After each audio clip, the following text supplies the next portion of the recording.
Good evening. Welcome to the Auburn Unitarian Universalist Fellowship, located on occupied ancestral land of the Muskogee Creek Nation. My name is C.J. Marbut, and I serve this year as President of the Board of Trustees. Welcome to this evening, to this day, and this opportunity to be together in community, which is a time of joy, comfort, and sometimes challenges. This Unitarian Universalist congregation is a place where we come to learn more about being human. We're not here because we figured out life's questions or because we think we've got it right. We come here to learn more about being in relationship together, how to listen, how to forgive, how to be vulnerable, and how to create trust and compassion in one another. This evening, as we gather for this special Christmas Eve service to honor the holiday season, I extend a warm welcome to any visitors among us tonight. And I'm especially glad to welcome the Blue Hills Unitarian Universalist Fellowship in Rice Lake, Wisconsin. On behalf of the fellowship, you are welcome here. If you have not already done so, please fill out a digital visitor card by visiting auuf.org/visitor so that we may welcome you. You may also contact our minister, Reverend Chris Rothbauer, at minister@auuf.org with any questions or concerns you may have.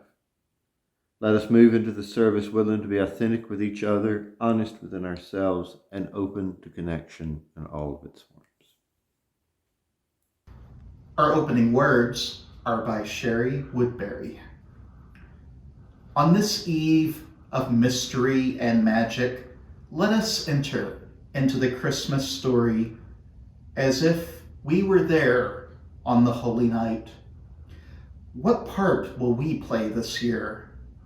Are you the mother, trusting your body to know what to do when the time of birth comes? Are you the father, protecting your vulnerable family from unknown threats on a strange journey? Are you the innkeeper who has no room, or will you take us in? Perhaps you are the animals who hear the child's first cry. But who will sing the songs of rejoicing for the precious babe? Who will rise up and follow the bright star of hope, even if it means a few lost sheep? What wise ones will give away their wealth, even if it means certain trouble, and remember what to adore? And when the Holy Family must travel once again, who is in this harsh land, and who will shelter them? On this silent night, let us search our hearts for our place in the Christmas story that never ends.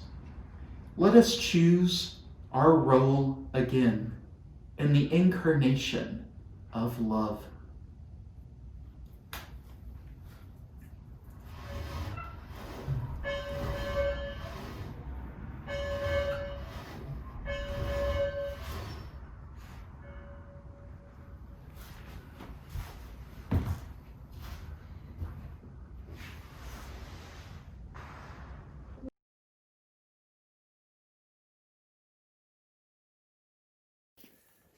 The darkest season of the year, bright lights and laughter, a holiday cheer. in a cold, dark barn he was born to tell. To all the world, he's goodwill. To all the world, goodwill. Even to those in the death row cell. To all the prisoners in our cell. Judge not, he said, do not rebuke. He called the revolutionary, defended the prostitute. To the thief who hung beside him, he said, I forgive. This day with me will live. on earth as in heaven, may we live. At the end of his life, they hung him on a tree. Sing all of the victims we see. Father, forgive, they know not what they do. Melt our hearts of stone, be born in us anew. The darkest season of the year, Bright lights and laughter, a holiday cheer. in stone cold hearts break through to tell. To all the world, we still do. Even to those in the death row cell. To all creation, wherever we go. Peace, peace, peace, goodwill. Peace, peace, peace, goodwill.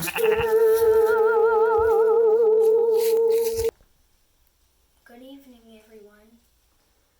We gather together on this Christmas Eve as fellow sojourners looking for light, for hope, for peace, and for love. We gather as people from many backgrounds, many faiths, many cultures, and many spiritual paths. But as we light these chalices, we gather as one body, looking to the solstice star for the message for all humanity. Its message of hope, of peace, of love, and rebirth.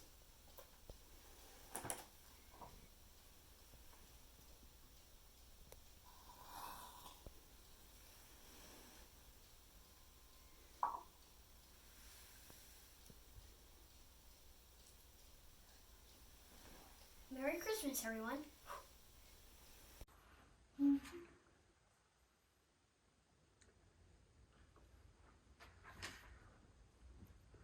And as our tradition, we also light a candle in solidarity with those families that are separated at our southern border.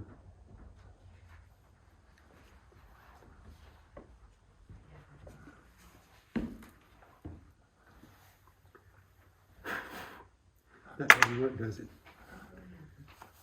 There you go.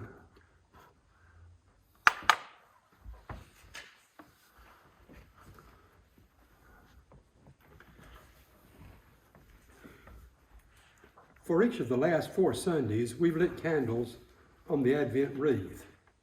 Each light was a step in the darkness toward the turning of the year, leaning in expectation into all that is being born to us at this holy time of the year, when the unknown lies before us, rich with possibility. Tonight we light the Advent candles for the last time this year.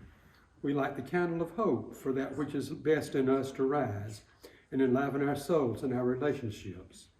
The second candle we light for peace, for the courage to soften what is rigid in our hearts, to find the soft spot and stay with it. We light the third candle in the name of joy, joy in the shape of gratitude for all that is our life, and joy in expectation of the world that we are building and creating with one another. The last candle is lit in the name of love as the creating force in our lives. And finally, we light the central candle, the light that shines in the darkness with the full power of our faith.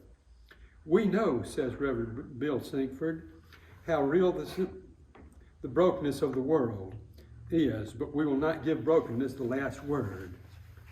May this light bear our hopes as well as our faith in love and goodness and compassion and justice. The light shines in the darkness, but the darkness shall not overpower it.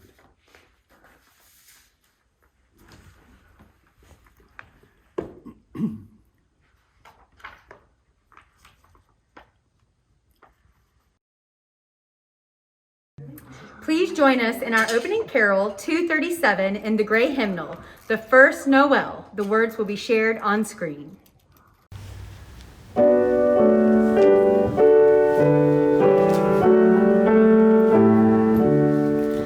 The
to seek a king was their intent, and to follow the star wherever it went. Noel, Noel, Noel, Noel, born is the King of Israel.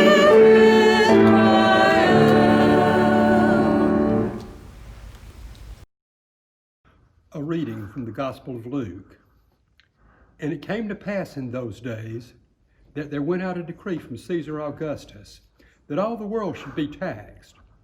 And this taxing was first made when Cyrenius was governor of Syria. And all went to be taxed, every one into his own city. And Joseph also went up from Galilee, out of the city of Nazareth, into Judea, unto the city of David, which is called Bethlehem, because he was of the house and lineage of David, to be taxed with Mary, his espoused wife, being great with child. And so it was that while they were there, the days were accomplished that she should be delivered. And she brought forth her firstborn son, and wrapped him in swaddling clothes, and laid him in a manger, because there was no room for them in the inn. And there were in the same country shepherds, abiding in the field, keeping watch over their flock by night. And lo, an angel of the Lord came upon them, and the glory of the Lord shone round about them, and they were sore afraid. And the angel said unto them, Fear not, for behold, I bring you good tidings of great joy, which shall be to all people. For unto you is born this day in the city of David a Savior, which is Christ the Lord. And this shall be a sign unto you. You shall find the babe wrapped in swaddling clothes, lying in a manger. And suddenly there was with the angel a multitude of the heavenly host, praising God and saying, Glory to God in the highest, and on earth peace, goodwill toward men. And it came to pass, as the angels were gone away from them into heaven, the shepherds said to one another, Let us now go even unto Bethlehem, and see this thing which is come to pass, which the Lord hath made known to us. And they came with haste, and found Mary and Joseph, and the babe lying in a manger. And when they had seen it, they made known abroad the saying which was told them concerning this child. And all that heard it wondered at these things, which were told them by the shepherds. But Mary kept all these things, and pondered them in her heart. And the shepherds returned, glorifying and praising God for all the things that they had heard and seen, as it was told unto them.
Yes, Virginia, there is a Santa Claus, is a line from a newspaper editorial called Is There a Santa Claus? This editorial appeared in the New York Sun in 1897 and has become part of American Christmas folklore. It is the most reprinted newspaper editorial in the English language. Is there a Santa Claus? We take pleasure in answering at once, and thus prominently in the communication below, expressing at the same time our great gratification that its faithful author is numbered among the friends of the Sun. Dear editor, I am 8 years old. Some of my little friends say there is no Santa Claus. Papa says if you see it in the sun, it's so. Please tell me the truth. Is there a Santa Claus? Virginia O'Hanlon, 115 West 95th Street. Virginia, your little friends are wrong. They have been affected by the skepticism of a skeptical age. They do not believe except what they see.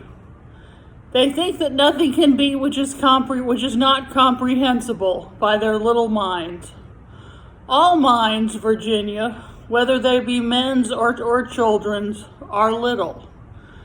In this great universe of ours, man is a mere insect and ant in his intellect, as compared with the boundless world about him, as measured by the intelligence capable of grasping the whole of truth and knowledge.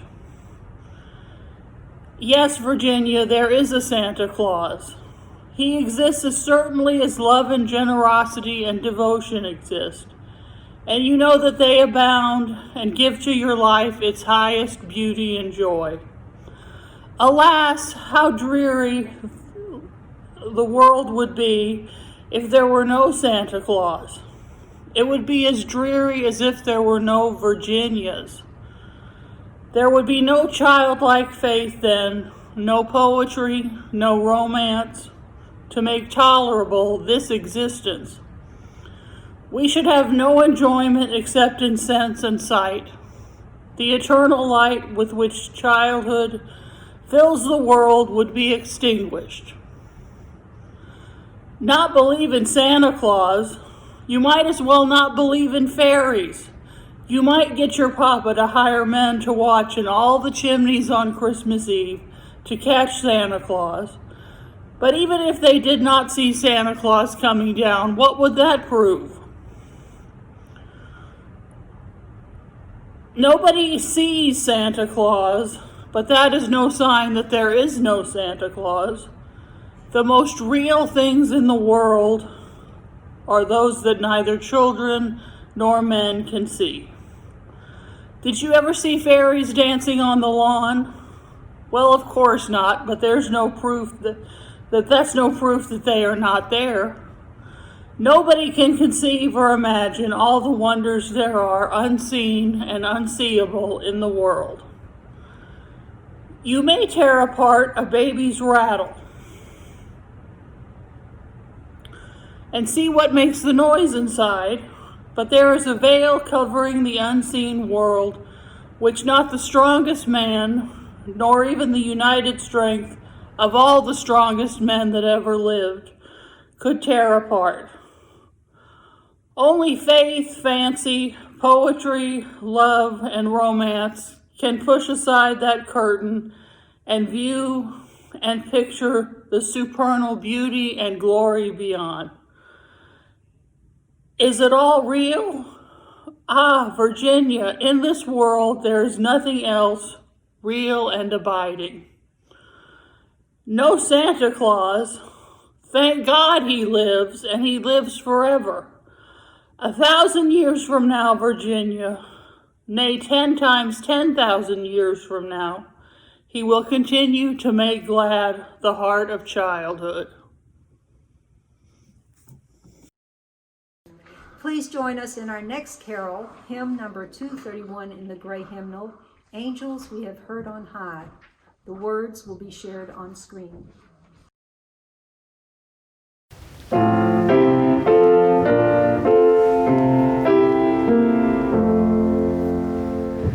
Angels we have heard on high, sweetly singing o'er the plains, and the mountains in reply, echoing their joyous strains.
of Magic by Victoria Safford. Now is the moment of magic, when the whole round earth turns again toward the sun. And here's a blessing. The days will be longer and brighter now, even before the winter settles in to chill us. Now is the moment of magic, when people beaten down and broken, with nothing left but misery and candles and their own clear voices, kindle tiny lights and whisper secret music. And here's a blessing. The dark universe is suddenly illuminated by the lights of the menorah, suddenly ablaze with the lights of the kinara, and the whole world is glad and loud with winter singing. Now is the moment of magic, when an eastern star beacons the ignorant toward an unknown goal. And here's a blessing. They find nothing in the end but an ordinary baby, born at midnight, born in poverty, and the baby's cry, like bells ringing, makes people wonder as they wander through their lives what human love might really look like, sound like, feel like. Now is the moment of magic, and here's a blessing. We already possess all the gifts we need. We've already received our presents. Ears to hear music, eyes to behold light, hands to build true peace on earth, and to hold each other tight in love. This evening's offering will benefit a very special fund here at the Fellowship. Here in this community, this holiday season, not everyone has the means or resources necessary to have a truly happy holiday.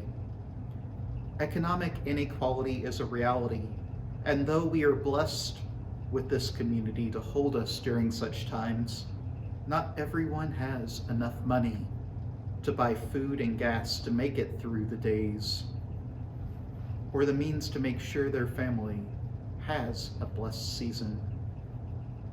That's where your generosity comes in. The Iris Filled Fund is a special fund here at AUUF that gives me, your minister, the ability at my discretion to give funds to members of our community to assist with short-term needs. We may not be able to immediately solve the economic justice issues in our community, but we can make sure that all the members and friends of our fellowship have a very special year and are taken care of. This year I have written checks to help members of our community with food, gas, and other necessities to make sure they are able to make it through the week or the month. This evening's offering will allow us to continue to extend a helping hand to members of our community who need it. Please give generously as you are able. To make a donation online via PayPal, please visit auuf.org/donate and indicate in the notes that your offering is for the Iris Filled Fund. If you are writing a check, please make your check payable to AUUF with a note on the memo line that it is for the Iris Filled Fund and mail it to P.O. Box 669, Auburn, Alabama 36831. The offering will now be gratefully received.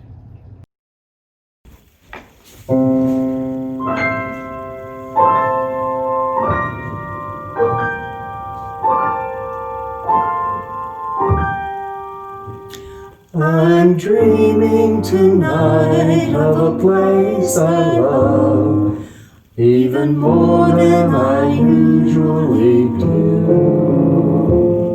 And although I know it's a long road back, promise you, I'll be home for Christmas. You can count on me. Please have snow and mistletoe And presents under the tree. Christmas Eve will find me where the love light gleams. I'll be home for Christmas, if only in my dreams. I'll be home for Christmas. You can count on me.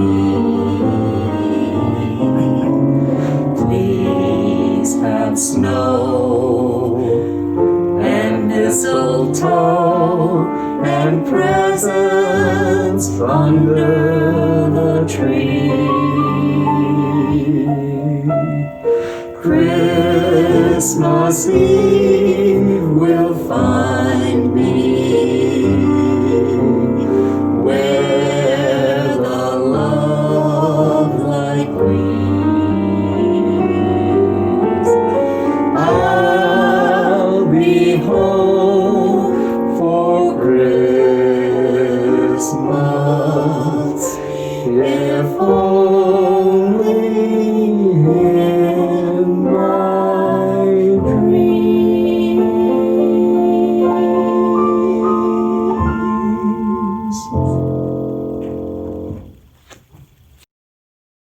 Christmas Comes Whether You're Ready or Not by Cynthia Fredo. I'm always in a bit of a shock when December 1st arrives on the calendar. I always feel like there should be at least another week beyond Thanksgiving before I can even contemplate the next holiday. I think, however, that beyond the incredible demands of the season, the hardest part to reconcile is that the heart is not always in sync with the angels, presents, babies in a manger, and the ho, ho, ho that is Christmas. Sometimes it feels like you just go through the motions because that is what is expected. Sometimes I wish Christmas would take a vacation and return midwinter, next year. Yet there's something compelling about the fact that Christmas comes no matter what. The celebration of the birth of Jesus comes no matter the season of your heart. The Prince of Peace, the baby that would bring a message of universal equality, compassion, forgiveness, and love, is reborn again and again and again, no matter our state of being or state of mind, indeed, despite it. Perhaps that's the real miracle of the season, that hope and possibility cannot be denied. As I contemplate the state of the world at this moment in time, I cannot think of anything more needed than a reminder of our potential to bring peace and healing and possibility into our lives. We don't always feel it or see it or think that it is there. But then there comes Christmas, even when we aren't ready to receive it. A reminder that no matter what season of the heart that we are in, no matter what struggles or grief are consuming us, Christmas will not let us forget the light that was born in us, even on the darkest night of our souls. So even if you can't deal with all the razzle, dazzle, and expense of this holiday, at the very least, open the inn door and prepare the manger of your heart for the gentle but powerful message that is seeking to be reborn in you. Never forget that you are a child of the universe. Where there is life, there is light and love and hope waiting to be reborn again, again, and again. So turn on some twinkling lights, pour yourself a glass of eggnog or not, and wait for that angel chorus to announce your heart's rebirth.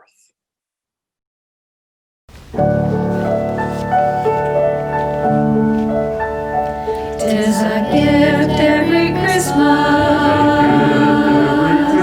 Tis a gift every year. Tis a gift every Christmas. Tis a gift every year, every year.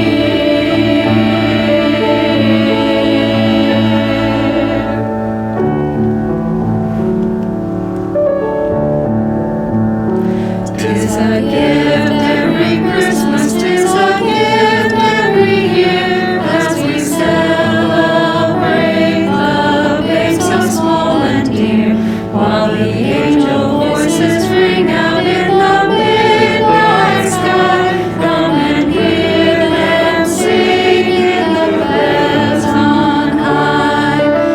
Joy, joy, a tiny child is born.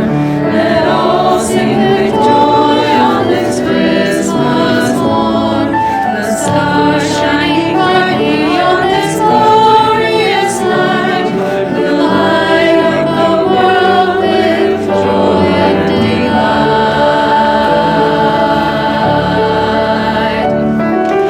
Joy to the world, a tiny child is born.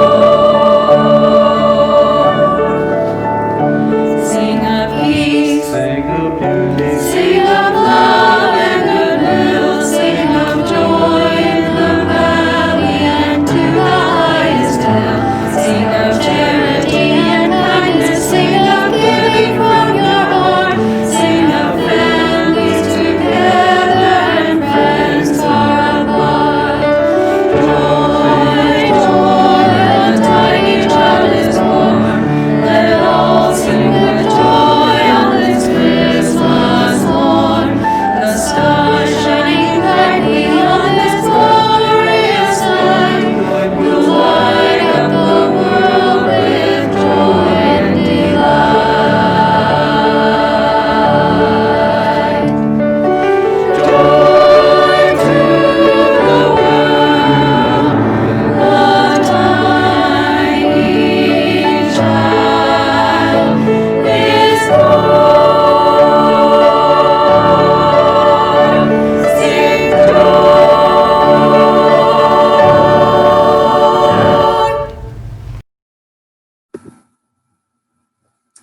Hi, everyone. It's good to be with you here tonight. I have a very special story to share, and I was looking for a story to tell you about Christmas when I found this book that was written by Margaret Wise Brown. Now, you may notice, or you may that name may sound familiar, and that's because Margaret Wise Brown is the author of Goodnight Moon. Now, I happen to love Goodnight Moon, so I figured if Margaret Wise Brown wrote a book about Christmas, it could be pretty good. So this one's called Christmas in the Barn. Let's check it out. And at the end, I'm going to share a little bit more about the story to kind of give you a sense of kind of how all this stuff fits together. So join me along and let's read Christmas in the Barn. In a big warm barn in an ancient field,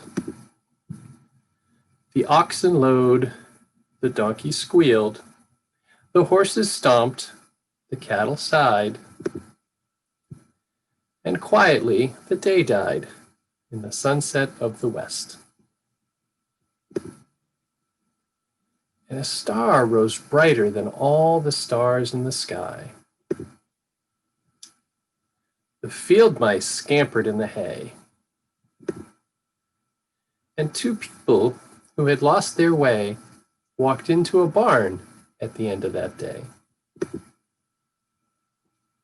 And they were allowed to sleep in the hay because there was no room in the inn.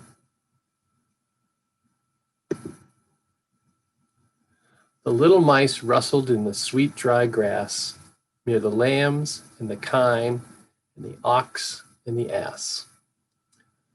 Little side note, sometimes teachers even need to look up words. I had never heard the word kine before, and I have learned that that means a group of cows. And the other word that I wasn't sure about was ass.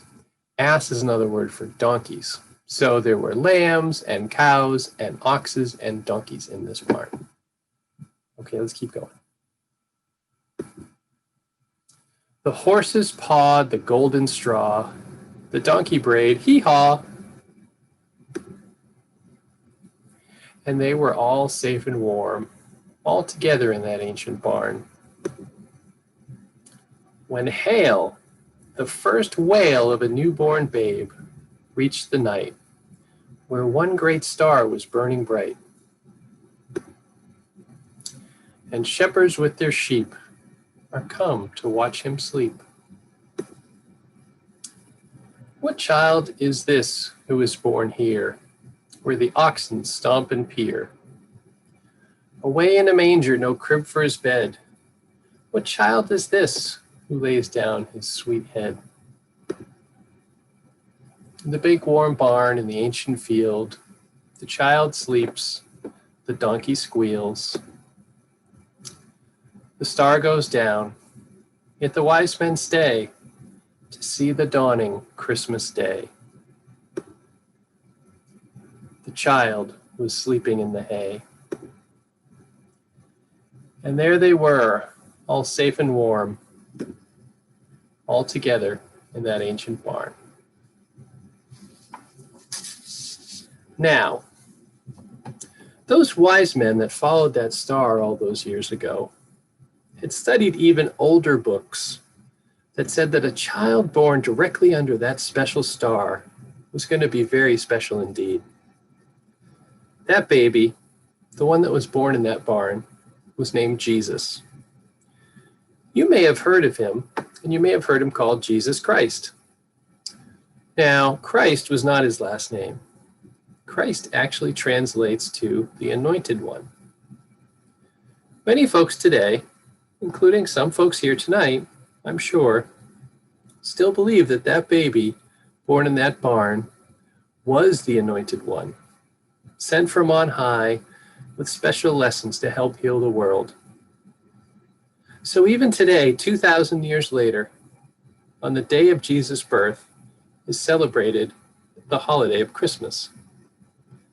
So if you didn't know why tomorrow is called Christmas, now you do.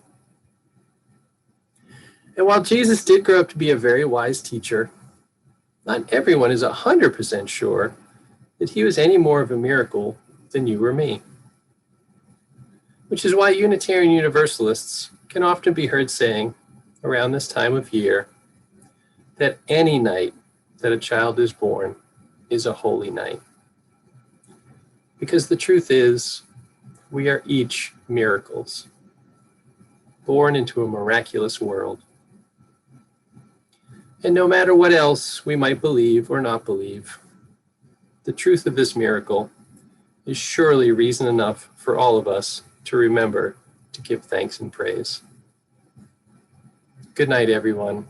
I hope you have sweet dreams, and I hope you wake up in this miracle, maybe to a little bit of extra magic tomorrow. Take care.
Everyone searches for Bethlehem. by Tom Shade.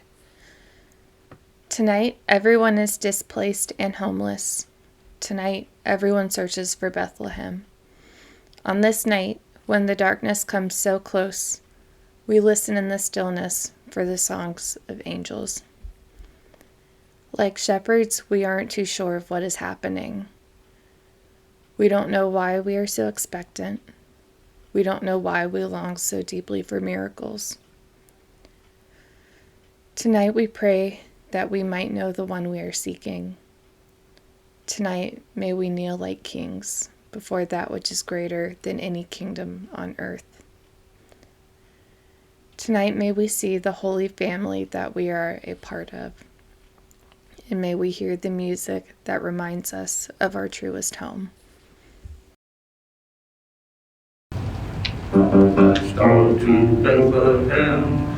Follow that star to Bethlehem. Follow that star to Bethlehem. Follow that star to Bethlehem. Follow that star to Bethlehem. Follow that star to Bethlehem. Follow that star to Bethlehem. See the wise men traveling far. They were told to follow that star. Bright star shining, filling the night. Following that guiding light. Follow, follow, follow. Follow, follow, follow. Follow, follow. Follow that star to Bethlehem. Follow that star to Bethlehem. Oh, star among the star of night, star with royal beauty bright, westward leading, still proceeding, guide us to thy perfect light.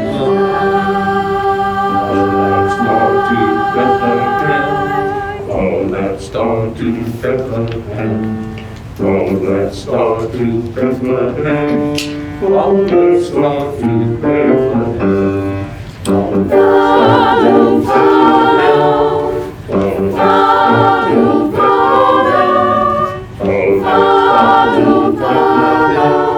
Follow that star to Bethlehem. Gonna follow that star to Bethlehem. Gonna follow that star.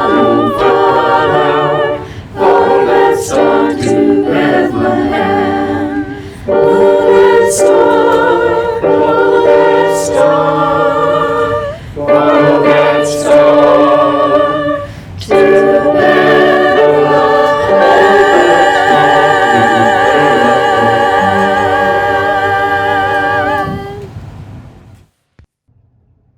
For millennia, people have used stars as navigation guides, as a way to figure out where to go. Traveling at night on the open sea, or even in the open forest, for that matter, could be treacherous. There were few ways to know where you were going due to the disorienting effect of being out on open water or in unfamiliar circumstances. So long before the advent of GPS and compasses and even maps, stars served as a fairly reliable source to guide ancient travelers on their way.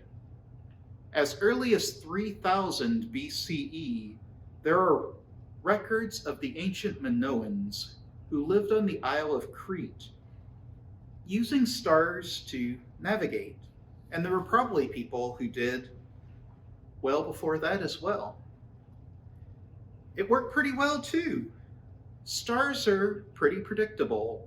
If you're familiar with the stars in your part of the world and you know what season it is, you can generally predict which way you're traveling based upon which ones are above you. They give some guidance, as they did to these ancient travelers, for the paths that we should travel.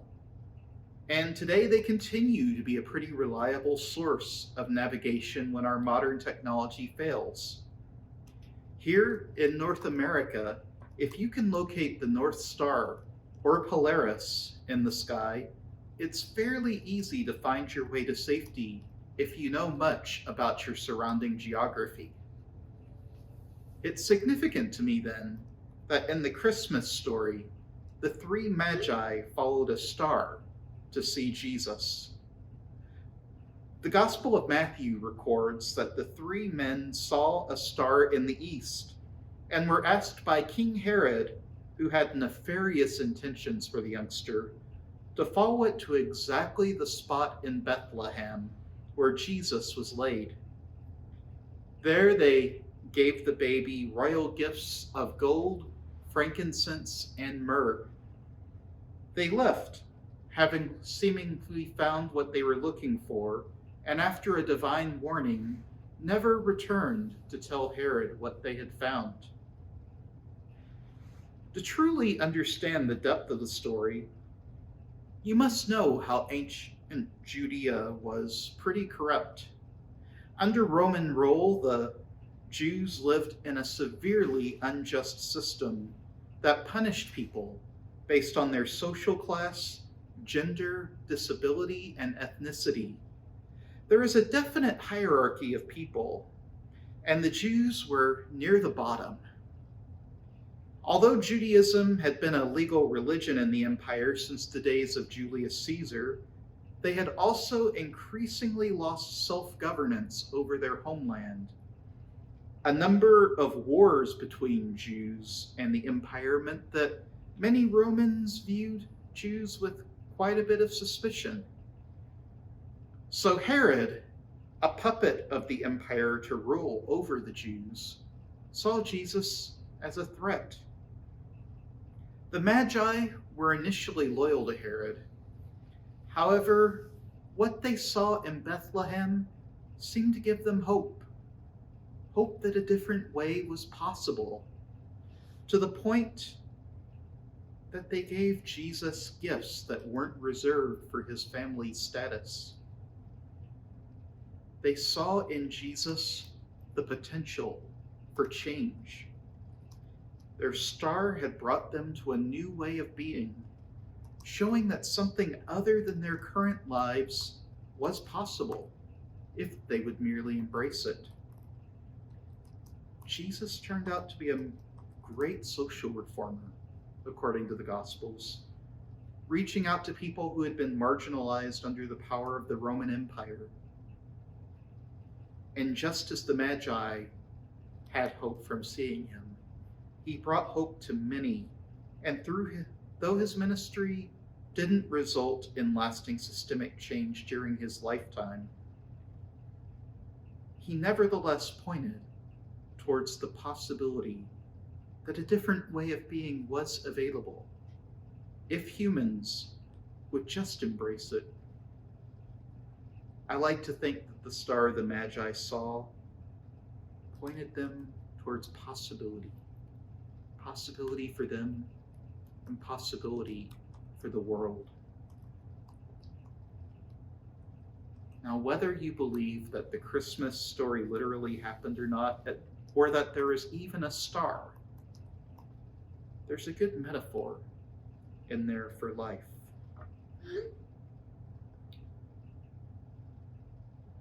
I wonder, have you ever had an encounter like the Magi that has given you hope? Have you ever had your own Bethlehem?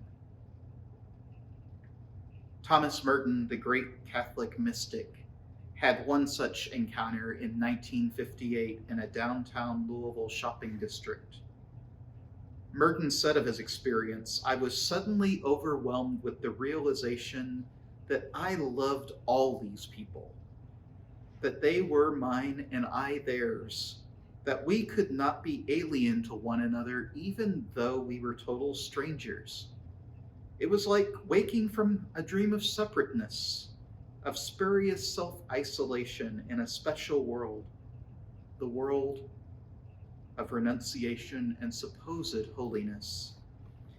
The sense of liberation from an illusionary difference was such a relief and such a joy to me, he says, that I actually laughed out loud.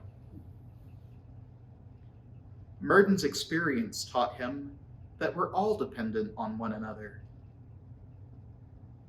that we are all interconnected, and we're shaped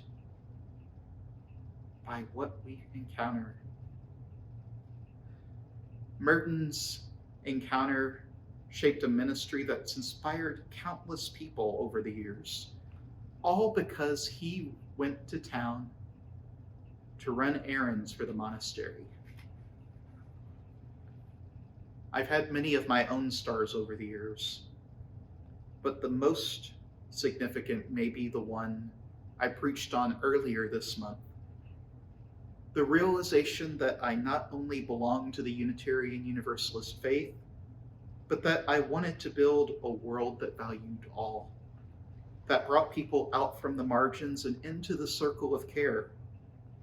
I began to see that just like in Jesus' time, and with Merton's experience realizing unity, so many of our institutions today are corrupt and create a false sense of separateness among people. My job, I decided as a person of faith, was to shine a light on the oppressions and bring people in. For only then can we build beloved community. Like the Magi in Merton, I've never looked back, and I hope I never will. In this time, when our country is so divided over political questions, I think many of us are searching for our own Bethlehem, for our own sense that something else is possible. Where do we go from here when it seems impossible to agree on even the basic facts of reality? When even the existence of a deadly pandemic and the white supremacy that was built on the bedrock of this country, which are so obvious to me, are not so self-evident to so many people in our nation who choose not to see. How can we build beloved community if half of our nation is constantly in a sort of cold war with the other half that threatens to become hot any second? It's this search for a new Bethlehem that's bringing me hope this Christmas season. I want to build a world of revolutionary love, and I'm learning to do that slowly, without taking away anyone's agency or anyone's right to be. And I don't know where my Bethlehem is or where I will find it, and maybe I don't need to know right away. Maybe merely the realization that another way is possible. The faith that we will find our way somehow through the unbearable night can bring us out to the other side. Maybe that interdependence is what matters in the end. After all, even the Magi once struck out in hope, believing that there was something better on the other side of that star. And they had wonder, and they didn't stop wondering until they found the babe. How much more can we be ready to strike out with the conviction that there are other possibilities out there, and have wonder for what could be? This has been a difficult year, no doubt, and there's still some uncertainty about what the next will bring. However, I believe that there's a star out there guiding us to Bethlehem, to the possibility of creating a more just world that values all. Maybe it's not literally in the sky, but it's here, in communities of people just like you, who are striving every day to build a world of revolutionary love. And I, for one, am going to follow y'all to Bethlehem, because I believe that together we'll make it to a place where we realize that other worlds are possible. We'll see the wonder that is in all of our faces, and we'll realize that injustice has lost its hold. May it be so.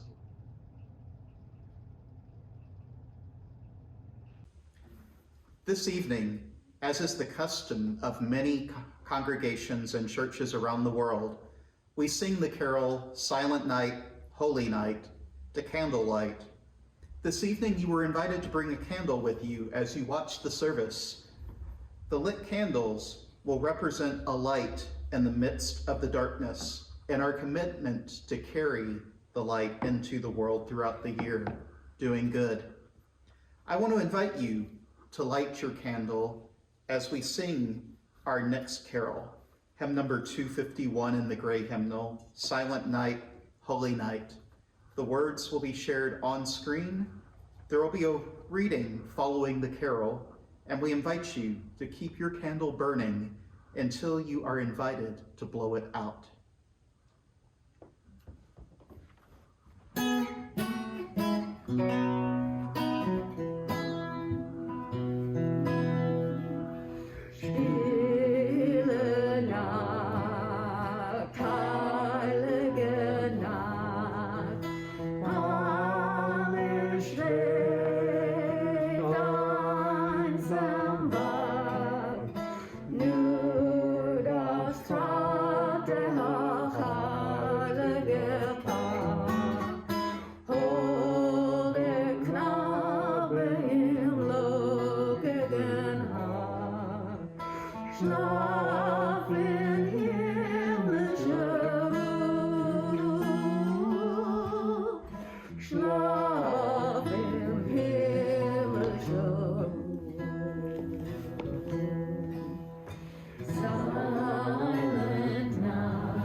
A reading from Howard Thurman.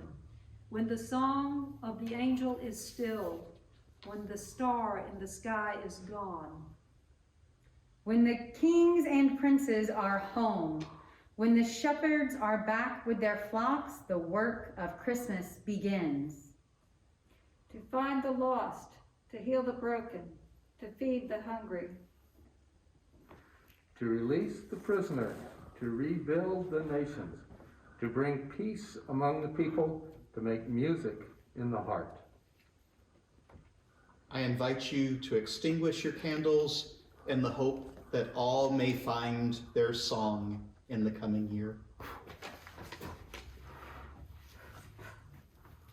Thanks.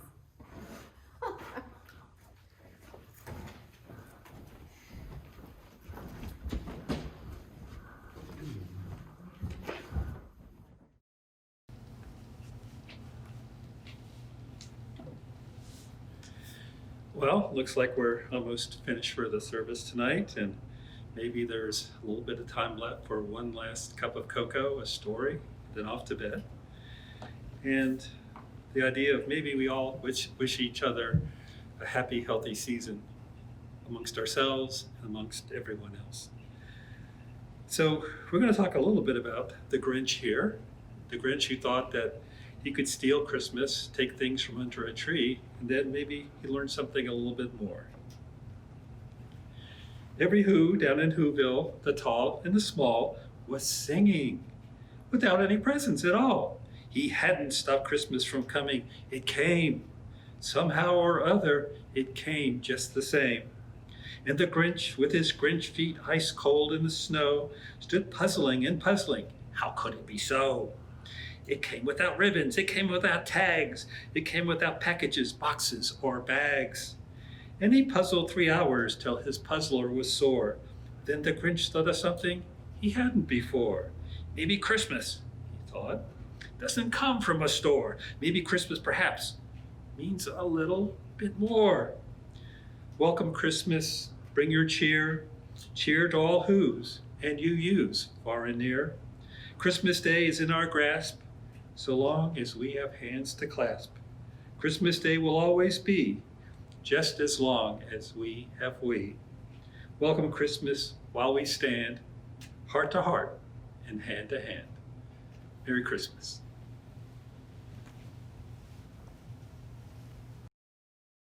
Please join me in extinguishing our chalice. You'll find the words on screen. We extinguish this flame, but not the light of truth, the warmth of community, or the fire of commitment. These we carry in our hearts until we are together again.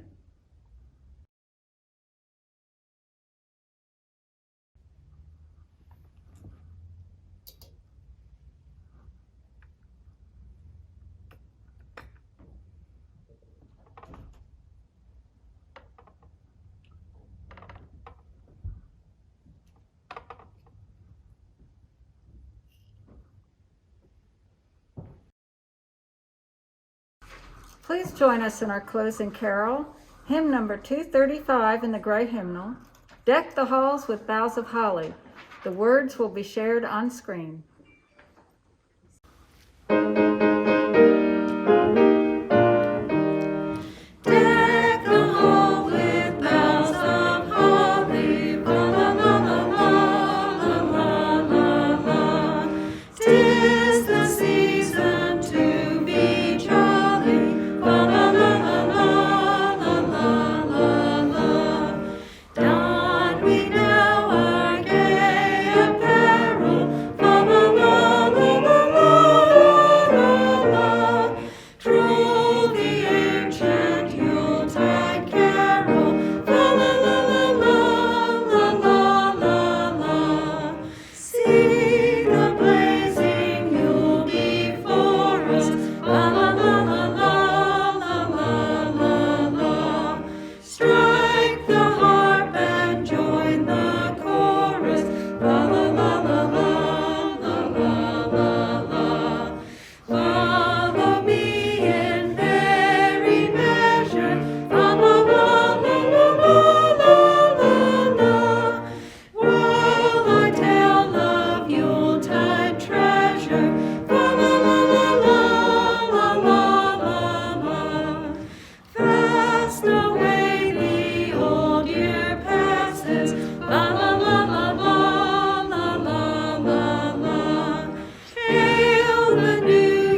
benediction is from Maureen Killoran.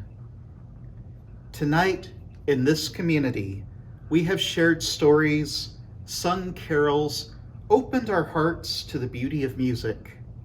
Tonight, we have turned to one another, lighting each other's candles in the dark. Tonight, we have dared to hear a message of hope, spoken once again against the challenge of the world. It is time now to depart, to go forward to our lives and to the world. May joy be your companion, whether you are with others or alone. May love be your strength, and may the gift of community dwell in your heart, for here, in this place, you will be welcome always, whenever you choose, whenever you need. Amen. Blessed be, go in peace, and Merry Christmas.